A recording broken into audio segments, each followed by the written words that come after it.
दोस्तों, एक मशहूर कहावत है कि जाति है कि जाति नहीं, और ये बिल्कुल सही लाइन है। और लाइन इसलिए है क्योंकि छोटा कर्मचारी हो या फिर आईएएस रैंक का अधिकारी हो या फिर सुप्रीम कोर्ट का जस्टिस क्यों ना हो, अगर वो एससी एसटी ओबीसी और अदर माइनॉरिटी से है तो फिर उसको जातीय दंश वहां भी झेलना पड़ता है। और अभी आपने हालिया ताजा अपडेट देखे कि किस तरीके से रिंकू सिंह राही आईएएस थे और उनको फील्ड वर्क नहीं दिया जा रहा था, उनके साथ भेदभाव किया जा रहा था, जिसकी वजह से उन्होंने इस्तीफा देने का काम किया। जातिगत भेदभाव का इससे भी बड़ा उदाहरण नहीं हो सकता है कि इस देश के सर्वोच्च न्यायालय सुप्रीम कोर्ट के चीफ जस्टिस बी.आर. गवई साहब के ऊपर जूते उछाले गए। और जो कैमरे में आपको शख्स दिखाई दे रहे हैं, इनके साथ जिस तरीके से जातिगत सोच का शिकार ये हुए हैं, ये बताएंगे तो आप भी चौंक जाएंगे। इनका नाम जो है अमरजीत कुमार है। ये पासी समाज से आते हैं। ये बिहार ग्रामीण बैंक में कैशियर के पद पर थे, लेकिन जातिवादी मानसिकता के लोग को नगवार ये गुजरता है कि कैसे पासी समाज का लोग जो है, पासी समाज का अमरजीत कैशियर है, और कैसे ये तो ताड़ी चुआने वाली जाति है, गोबर फेंकने वाली जाति है, कैसे ये कैशियर का काम कर रहा है। और इन पर लगभग 45 लाख रुपए का आरोप लगाकर 41 लाख रुपए का आरोप लगाकर इनको सस्पेंड कर दिया गया है। पूरी बात बताएंगे तो आपको जातिवादी सिस्टम की जातिवादी को आप समझ पाएंगे। सर, पूरा परिचय बताइए अपना। मेरा नाम अमरजीत कुमार है और कहाँ से हैं? नवादा डिस्ट्रिक्ट शाखा महोदर ब्रांच में है। ब्रांच में है या थे? नहीं, ब्रांच में थे। किस पद पर थे आप? Office assistant cashier. कौन सा बैंक था? बिहार ग्रामीण बैंक शाखा महोदर। तो आप कैशियर थे? कैशियर थे। ये बताइए कि ये कैसे सिलसिला हुआ, आपको कैसे पद से हटाया गया और क्यों? ये पद से हमें ये मालूम नहीं है। हमको अचानक तो ड्यूटी के दरम्यान में निलंबित कर दिया और हमसे बिना स्पष्टीकरण के, बिना कारण के, बिना इसका कोई हमको जानकारी नहीं था कि किस कारण से निलंबित किया गया। नहीं, आपने कहीं मिस्टेक किया होगा, कोई आपसे लापरवाही होगी? कोई लापरवाही किसी का शिकायत नहीं, किसी का शिकायत नहीं था। जब हम देखे कि हमको शाखा प्रबंधक के द्वारा लेटर मिला कि निलंबित कर दिया गया है, तो फिर हम पूछे कि निलंबित क्यों किया गया, तो उसका कोई जवाब नहीं दिया शाखा प्रबंधक। बोले कि ऊपर से लेटर आया। तो फिर हम वहाँ से अपना जो है कैश हैंड ओवर अपना चार्ज दे के वहाँ से फिर अपना हट गए। आप ही तो कह रहे थे कि 41 लाख रुपए का आरोप लगा। 41 लाख आरोप 4 महीने के बाद जो है तो फिर हम पर लेटर आया कि इतना का आपका आप पर आरोप है। आपको सस्पेंड हो जाने के बाद? सस्पेंड होने के बाद सस्पेंड हुए और 4 महीने के बाद? 4 महीने के बाद। आरोप क्या लगा? ऋण खाता संबंधित कि 41 लाख का गबन हुआ। आपने किया गबन? हमने गबन नहीं किया। हम लोग ड्यूटी में थे, मेरा काम में ड्यूटी और पेमेंट करना। हम तो ऋण धारक को पेमेंट करते गए।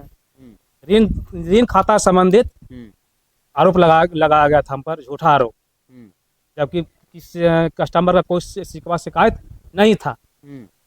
मनगढ़ंत कहानी बनाकर हम पर झूठा आरोप 41 लाख का गबन के आरोप में आरोप लगाया गया। नहीं, प्रूफ तो दिखाए होंगे ना, जो आप पर आरोप लगाए हैं वो तो प्रूफ दिखाए होंगे ना। देखिए कैसे गबन हुआ है 41 लाख रुपए। हम पर जो टेबुलर दिया गया तो हम तो उसमें किसी का शिकायत, पार्टी का कोई कंप्लेन नहीं है, तो हम कैसे समझे कि पार्टी को पैसा नहीं मिला है।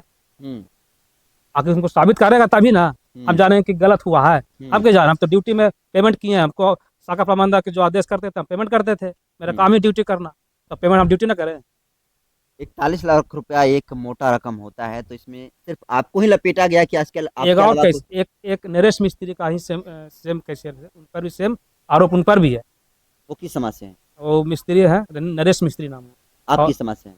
पासी समाज से है। अच्छा, तो आपने लिया पैसा?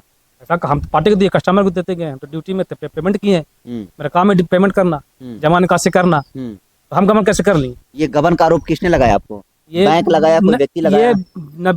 ये व्यक्तिगत किसी ने नहीं लगा, विभागीय गोपनीय जांच करवाया गया। जांच करवाया गया तो झूठा आरोप लगा के कह दिया कि 41 लाख का गबन हुआ, जिसका कोई सबूत नहीं है। सबूत साबित करेगा ना, प्रमाणित करेगा ना कि सही में गबन हुआ, गलत काम हुआ है। झूठा आरोप ऐसे लगा दीजिएगा, 2 साल बैठा दीजिएगा सस्पेंड करके। और 2 साल के बाद विभागीय जांच कराइएगा और फिर बर्खास्त कर दीजिएगा। प्रमाणित कीजिएगा ना, बिल्कुल। तो प्रमाणित नहीं कीजिए तो बर्खास्त कैसे कर दीजिएगा? लेकिन बिना प्रमाणित किए आपको बर्खास्त कर दिया गया। बिना प्रमाणित के बर्खास्त कर दिया गया, जिसमें एक नर्स मिस्त्री को सेम आरोप में उनको बरी कर दिया। तो ये क्यों हुआ ऐसा? अभी हमको तो जानकारी नहीं है, तो विभागीय है प्रधान कार्यालय के अनुसार अब विभागीय में से मिली भगत से जो है हमको टारगेट किया गया। आप ही को क्यों टारगेट किया गया? इसका तो हमको पता नहीं है क्यों किया गया, ये हमको जानकारी तो नहीं है। हम तो कैशियर के रूप में थे, हमको इससे आइडिया नहीं है।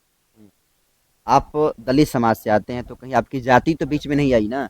पारसी समाज से हम आते हैं, दलित समाज से, जिस कारण से हमको झूठा आरोप में फंसाकर और हमको ये निलंबित और बर्खास्त करने का काम। पासी होकर कैसे कैशियर का पारसी काम लोग कैसे आगे बढ़ रहा।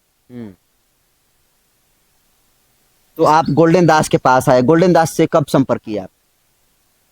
गोल्डन दास से जब हमको हम पर ये जुर्म अत्याचार हुआ, उससे निलंबित कर दिया गया, तो हमको इसका जानकारी नहीं था। तो हम इनसे गोल्डन दास को पहचाने मोबाइल के कैसे पहचाने? मोबाइल मीडिया सोशल मीडिया के जरिए इनसे हम संपर्क किए। तो हम इनके पास आए तो बोले आपको न्याय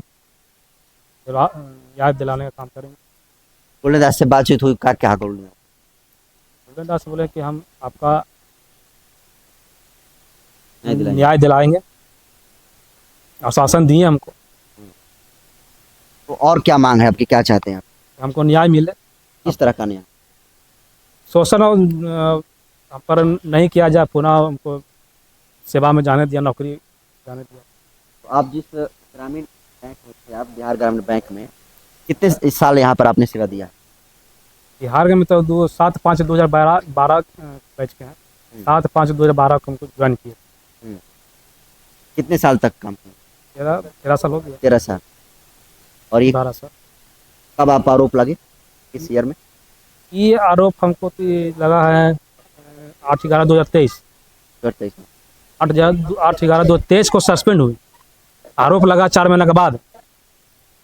तो सोचिए, अमरजीत जी हैं और ये बिहार ग्रामीण बैंक के जो शाखा है महुडर नवादा में है, उसके एक कैशियर थे बैंक में। लेकिन इनकी जाति चूंकि पासी समाज से है, दलित समाज से आते हैं, और ये जातिवादी मानसिकता के लोग जब बर्दाश्त नहीं करते हैं तब जो है इनको पहले तो सस्पेंड करते हैं, और सस्पेंड होने के 4 महीने के बाद इनको नोटिस आता है कि ये 41 लाख रुपए का गबन किए हैं।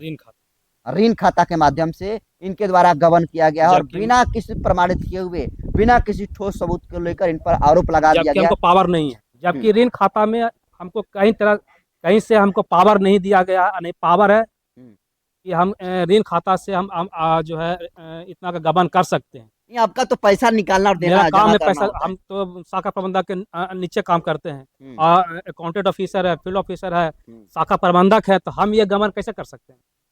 जब हमको पावर ही नहीं है तो कैसे कर सकते हैं? बहुत बड़ा सवाल है, और जो लोग आरोप लगाए हैं उन पर एक्शन भी होना चाहिए, क्योंकि इनका जो ऋणी खाता से बता रहा है कि 41 लाख रुपए का इन पर आरोप लगा है, वो इनके कार्य क्षेत्र से बाहर है। एक कैशियर का काम क्या होता है, एक साधारण समझ रखने वाला आदमी बता सकता है कि कैशियर जो होता है वो पैसा निकासी और जमा करता है। इसके अलावा बचत खाता से हमको 20,000 का सिर्फ पावर दिया गया। 20,000 से ज्यादा हम निकासी का हमको कुछ सीमा पावर ही नहीं है कि कर सकते हैं। अगर ये झूठा आरोप किसी ऋण खाता से लगाया गया है तो ये बेबुनियाद है। ये जानबूझकर जो है आशुतोष कुमार अकाउंटेंट ऑफिसर थे, वो जो है हम लोग का आईजोर आईडी का इस्तेमाल करते थे। हम लोग से पेमेंट प्रति ऋण धारक को से पेमेंट देने के लिए कहते थे, तब पेमेंट करते थे। मेरे जो आईडी से आशुतोष कुमार जो है यूज करते थे। और आशुतोष की क्या जाती है? भूमियार जात से, वही पूरा झोल किए हैं। वही पूरा झोल किए हैं। हम लोग का झूठा आरोप फंसा दिया गया। देखिए, भूमिहार समाज से आशुतोष जी, और इनकी आईडी लेकर इनको गबन में जो है फंसाने का काम किए, और ये जिसका सबूत है। और मोटा मोटी यही जो जातिवादी सिस्टम है वो आप किसी भी डिपार्टमेंट में चले जाइएगा तो आपको देखने को मिलेगा। गोल्डन दास के पास से आए हैं, गोल्डन दास ने पूरा इनको आश्वासन दिया है कि आपको न्याय मिलेगा और आप पुनः कैशियर के पद पर आपकी नौकरी को जो है बहाल किया जाएगा। फिलहाल बातचीत हुए संवाद को आप कैसे देखते हैं कमेंट करिए, और जमकर इस वीडियो को शेयर करिए।